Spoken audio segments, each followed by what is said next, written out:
قوة إلا بالله العلي العظيم. أعوذ بالله من الشيطان الرجيم. بسم الله الرحمن الرحيم.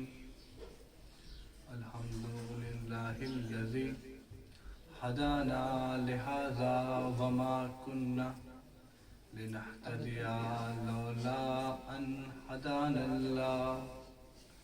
لقد جاءت رسل ربنا بالحق والصلاة والسلام والتحية والإكرام على سيدنا ونبينا وشفيع ذنوبنا وحبيب قلوبنا وطبيب نفوسنا مولانا مولى الثقلين جد الحسن والحسين أبي القاسم محمد.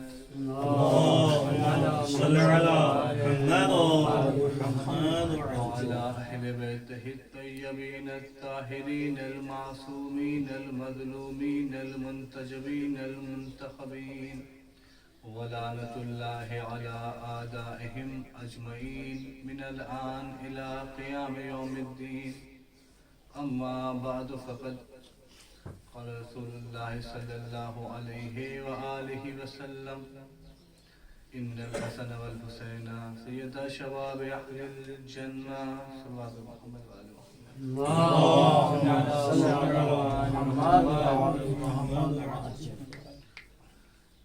محترم، چونکہ آج 14 ماہ رمضان ہے اور ابھی کچھ دیر کے بعد شب متصل ہو جائے گی امام کی ولادت سے، امام کی تاریخ پیدائش سے، لہذا پیغمبر کی اس حدیث کو اپنا سرنامہ سخن قرار دیا ہے. دیکھیں عزیزو، پروردگار عالم کا جو بہترین مہینہ ہے، ویسے تو خدا احسن الخالقین ہے، اس نے ہر چیز کو احسن طریقے سے خلق کیا ہے. جس چیز کا حق جس طریقے سے خلق ہونا تھا خدا نے اس کو ویسے خلق کیا، نہ کوئی کمی رکھی نہ کوئی زیادتی رکھی. کبھی کبھی زیادتی بھی عیب ہو جاتی ہے اور کبھی کبھی کمی بھی عیب ہو جاتی ہے، تو لہذا خدا نے نہ کبھی کسی چیز میں کمی رکھی نہ زیادتی رکھی. جس چیز کا جیسا حق تھا خدا نے اس چیز کو ویسا بنایا. تو اگر دیکھا جائے تو یہ 12 مہینے خدا کے بنائے ہوئے ہیں، ان کی اپنی فضیلت ہے. ان 12 مہینوں میں محرم کا مہینہ اس کی اپنی فضیلت ہے، رجب کا مہینہ ہے اس کی اپنی فضیلت ہے، شعبان کا مہینہ، سفر کا مہینہ، یعنی جتنے بھی مہینے ہیں آپ دیکھیں کتابوں میں سب کی اپنی ایک فضیلت ہے. لیکن ماہ رمضان کی جو فضیلت ہے، جو امتیاز ہے، وہ یہ ہے کہ خدا نے کسی بھی مہینے کے بارے میں یہ نہیں کہا کہ اس مہینے میں میں میزبان ہوں اور تم میرے مہمان ہو. لیکن ماہ رمضان ایک ایسا مہینہ ہے جس میں خدا علی الاعلان کہتا ہے کہ میں میزبان ہوں تم میرے مہمان ہو. واقعاً دیکھا جائے تو ہر مہینہ خدا کا ہے، لیکن اس کے بعد بھی خدا نے دعویٰ نہیں کیا. خدا دعویٰ کر رہا ہے کس مہینے کے لیے؟ ماہ رمضان کے لیے، کہ ماہ رمضان میرا مہینہ ہے، میں میزبان ہوں تم میرے مہمان ہو. اور عزیزو، جب میزبان اور مہمان جمع ہوتے ہیں تو اپنے اپنے دونوں کے فرائض بھی ہوتے ہیں، شرائط بھی ہوتے ہیں. جس طریقے سے میزبان یہ کوشش کرتا ہے کہ کوئی کمی نہ ہونے پائے مہمان کے لیے، ہر چیز تیار کرتا ہے، آمادہ کرتا ہے. مثلا آپ روزے سے ہیں، آپ کسی مومن کے یہاں جائیں افطار پر، تو اب وہ مومن چاہے گا ہر چیز آپ کے سامنے پیش کر دے، ہر چیز آپ کے سامنے رکھ دے. یعنی جتنا وہ مستطیع ہے، جتنا وہ قادر ہے، سب کچھ آپ کے سامنے لا کے رکھ دے گا. کیوں؟ کیونکہ ایک اخلاقاً یہ بات یہ ہے، ایک اخلاق یہ ہے کہ اخلاق تقاضا کرتا ہے کہ اگر کوئی میزبان ہے اور وہ مستطیع ہے، وہ قادر ہے، تو مہمان کے آگے ہر چیز وہ رکھ دے تاکہ جو چیز اس کا من ہو وہ اٹھا لے سفرے میں سے، دسترخوان میں سے. لیکن اسی طریقے سے کچھ شرائط مہمان کے لیے بھی ہیں کہ جب مہمان میزبان کے یہاں جائے تو کوئی ایسی بات نہ کہے جو اس کو ناسزا گزرے، جو اس کو اچھی نہ لگے، جو اس کو بری لگ جائے، کوئی ایسا عمل نہ کرے جو جس سے میزبان ناراض ہو جائے۔ یعنی معلوم ہوا اپنی زبان کو اور اپنے ہاتھوں کو، یا جملے کو بدل دوں، اپنے قول کو، اپنے فعل کو مہمان کو ایسا ڈھالنا چاہیے جس سے میزبان ناراض نہ ہو۔ بھائی جس طریقے سے وہاں شرائط تھے میزبان کے لیے، یہاں بھی شرائط ہے مہمان کے لیے۔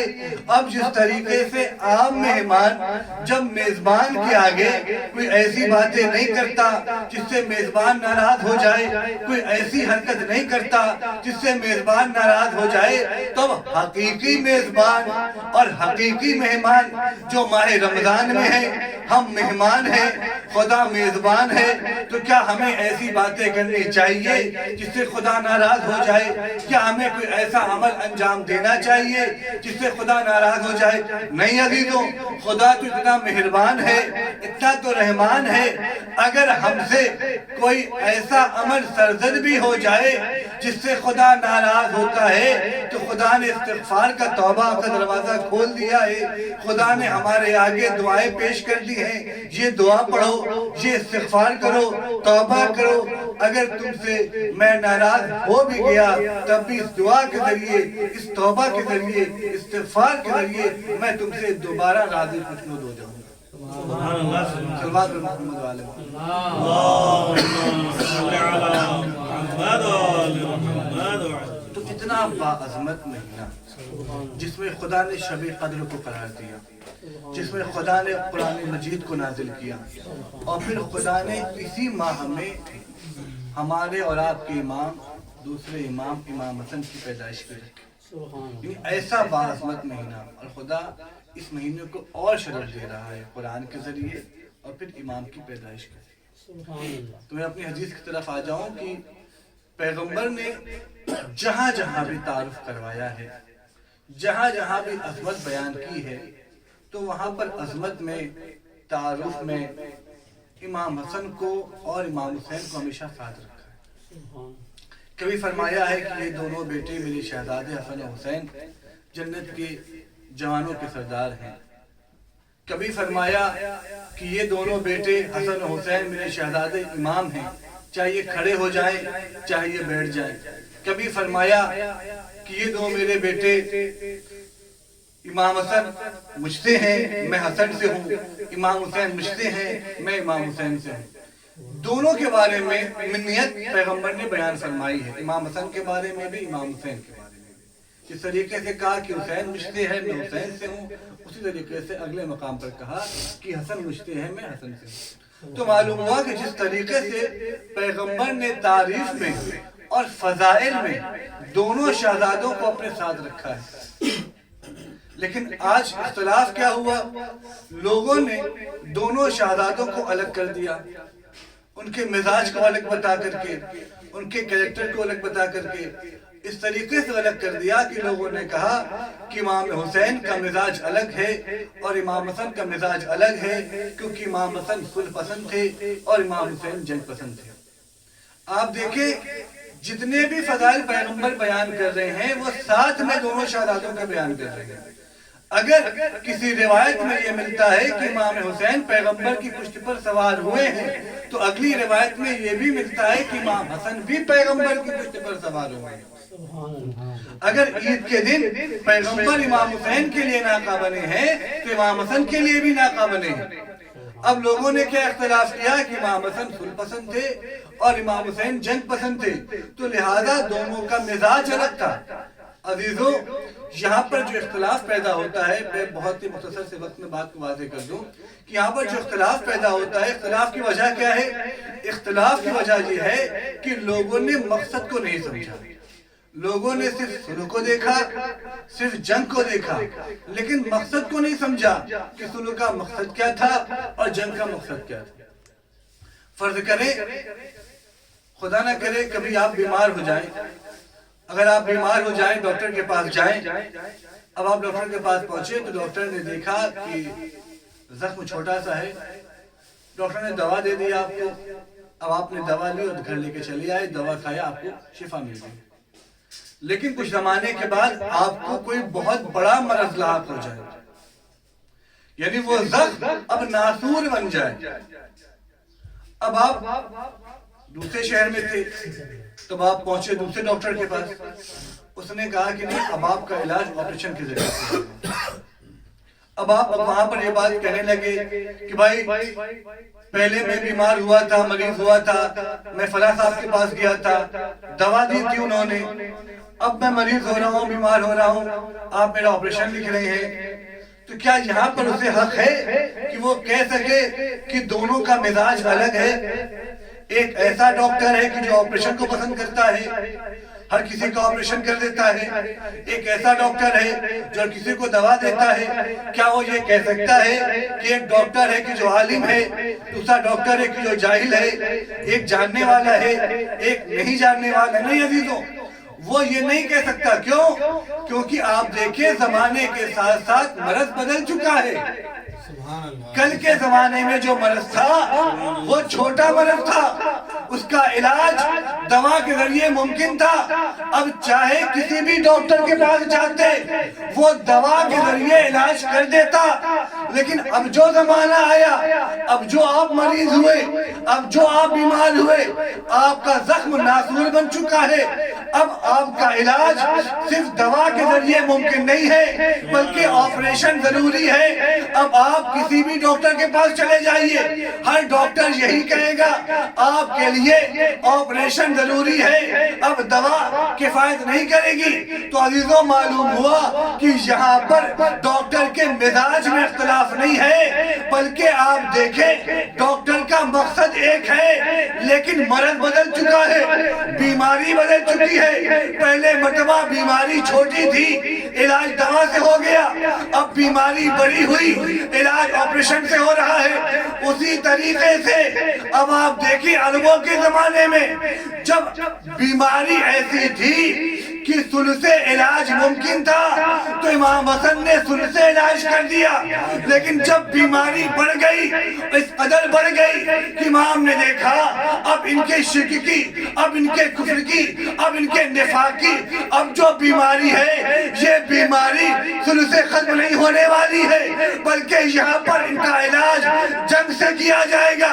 تو امام نے جنگ سے علاج کیا. تو معلوم ہوا مزاج میں اختلاف نہ تھا. اگر یہ بیماری پہلے ہوتی امام حسن بھی جنگ کرتے, اگر وہ بیماری بعد میں ہوتی تو امام حسین بھی صلح کرتے. معلوم ہوا کہ بیماری جو تھی وہ تقاضا کرتی ہے علاج کی نوعیت کی بدل جانی. تو اب یہاں پر جو بیماری تھی امت مسلمہ کو, اب ان کا علاج کیسے کیا جائے؟ اب ان کا علاج امام حسن نے صلح کے ذریعے کیا اور امام حسین نے جنگ کے ذریعے کیا. تو عزیزوں, امام حسن معاذاللہ ڈرپوک نہیں تھے, جو کہا جاتا ہے کہ ڈرپوک تھے معاذاللہ. امام حسن ڈرتے تھے, اس لیے جنگ نہیں کرتے تھے. جنگ جمل میں جب مولا کائنات نے کہا کون ہے کہ جو اس ناقے کے پیر کو کاٹے گا, لوگ گھبرا گئے, ڈر گئے. کسی نے کہا کہ بابا تیروں کی بارش ہو رہی ہے. محمد حنفیہ کا جملہ, بابا تیروں کی بارش ہو رہی ہے. بہادر تھے, شجاع تھے, اس میں کوئی شک نہیں. لیکن امام حسن کے اوپر جو الزام دیتے ہیں کمزوری اور بزدلی کا, آپ اس چیز سے احساس کیجئے کہ وہ محمد حنفیہ جن کی شجاعت کا چرچا پورے عرب میں تھا, اگر کھڑے ہو جائیں اکیلے تو سینکڑوں کا لشکر گھبراتا تھا ان سے. وہ محمد حنفیہ جہاں پر کترا رہے ہیں اور گھبرا رہے ہیں, وہاں پر امام حسن کہتے ہیں بابا میں آگے جاؤں گا, میں ناقے کے پیروں کو کاٹوں. تو آپ اندازہ کریں امام حسن نہ بزدل تھے نہ کمزور تھے, بس وہی مقصد تھا امت کی بیماری کا علاج کرنا, امت کو راہ راست پر لانا. اب جس طریقے سے جس امام کے حق میں لکھا گیا تھا علاج, اس طریقے سے اس امام نے علاج کیا. اب جو علاج امام علی کے حق میں لکھا تھا امام علی نے اس طریقے سے کیا، امام حسن کے پاس امام حسن نے اس طریقے سے، امام حسین کے پاس جو لکھا امام حسن نے اس طریقے سے۔ المختصر سب کا مقصد تھا کہ اسلام مٹنے نہ پائے، مسلمان بھٹکنے نہ پائیں، بلکہ راہ راست پر آ جائیں اور صراط مستقیم پر آ جائیں۔ عزیزوں، یہ معصومین جو ہمیشہ ہمارے لیے ہمارے حق میں اچھے رہے، ہمارے اچھے رہنما بنے رہے، لیکن امت ان کے ساتھ کیسی رہی؟ امت نے کیا کیا؟ خود مولا علی کا جملہ بھی تھا کہ جب مولا علی کو ضربت لگی تو بلایا گیا ابن ملجم کو، جو ابن ملجم پیش کیا گیا، تو امام نے ایک جملہ پوچھا، ایک جملہ امام نے کہا، سوال پوچھا کہ تم نے مجھے شہید کر دیا، ضرب لگا دیا، لیکن یہ بتاؤ کیا میں تمہارا اچھا امام نہیں تھا؟ عزیزوں، ابن ملجم کہتا ہے مولا وہ بدنصیب اور شقی کیا کرے جس کے حق میں آپ کا قتل لکھا ہے۔ عزیزوں، اعمال کی بنا پہ اس نے اپنے آپ کو ایسا بنا لیا کہ وہ شقی ہو گیا، وہ بدبخت و بدنصیب ہو گیا، ورنہ امام نے ہر لمحہ رہبری کی ہے اور ہدایت کی ہے۔ بڑے اختصار کے ساتھ عزیزوں، جو مولا علی کو ضرب لگی ہے، آپ سب ذاکرین ہیں، علماء ہیں، مجلس سے پڑھتے رہتے ہیں، بس چند گوشے ہیں کہ جب مولا علی کو ضرب لگی ہے تو تاریخ میں ہمیں ملتا ہے کہ مولا علی نے جب زخم کا تاب نہیں لا سکا کہ زخم شدید تھا، تو مولا نے آس پاس جو خاک پڑی ہوئی تھی مسجد کی، اس خاک کو اپنے ہاتھوں سے اٹھایا، اٹھانے کے بعد اپنے کٹے ہوئے سر پر رکھا، جو سر شکافتہ ہو چکا تھا اس جگہ پر امام نے خاک کو رکھا۔ میں بس ایک جملہ کہوں گا مولا علی، آپ کے سر پہ جب ضرب لگی ہے تو آپ کے دونوں ہاتھ سلامت تھے، مولا آپ نے خاک کو اپنے ہاتھ سے اٹھا کر زخم پہ رکھ لیا، مگر مولا کل کربلا کا میدان ہوگا، آپ کا بیٹا عباس گھوڑے پر ہوگا اور ظالم ایک گرز لگائے گا، اور جب گرز لگے گا عباس کا سر شکافتہ ہوگا تو مولا عباس کے دونوں شانے قلم ہو چکے ہوں گے، مولا عباس زمین پر منہ کے بل آئیں گے۔ عزادارو، جب آواز گونجی کہ امام قتل کر دیے گئے، جب جبریل نے آواز لگائی کہ چراغ ہدایت منظم ہو گیا تو امام حسن امام حسین دوڑے آئے۔ المختصر مولا علی کے لیے گلیم منگوائی گئی۔ عزیزو، گلیم کہتے ہیں ایک نرم بستر کو۔ جب نرم بستر پر مولا علی کو لٹایا گیا اور چاہتے ہیں کہ بیت الشرف کی جانب لے جایا جائے، عزیزوں صحابیوں کا مجمع ہے، چاہنے والوں کا مجمع ہے، موالیوں کا مجمع ہے، امام حسن ہے، امام حسین ہے، اولاد موجود ہے، چاہنے والے موجود ہیں، اور امام کو نرم بستر پر لٹایا گیا ہے۔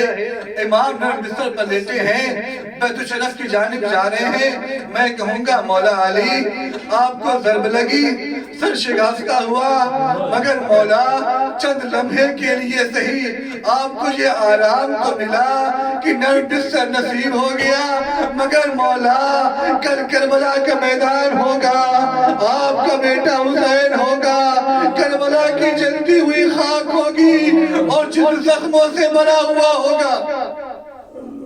ہاں عزادارو، اب جیسے ہی مولا علی کو لے کر کے جب گھر میں پہنچے ہیں، جناب زینب نے یہ حال دیکھا، جناب زینب نے کہا ہوگا، اے میرے بابا یہ ضرب کس نے لگائی ہے، مجھ سے دیکھا نہیں جا رہا۔ مولا علی نے کہا ہوگا، بیٹی، اے میری بیٹی، جب مجھے ضرب لگی تم دیکھنے کے لیے موجود نہ تھی، مگر پھر بھی سر شکافتہ، تم سے دیکھا نہیں جا رہا، تم صبر نہیں کر پا رہی، تم برداشت نہیں کر پا رہی، مگر میری بیٹی جب 70 قدم کی دوری سے اپنے بھائی کا سر کٹتا ہوا دیکھو گی تو کیسے برداشت کرو گی، کیسے ضبط کرو گی، کیسے تاب لاؤ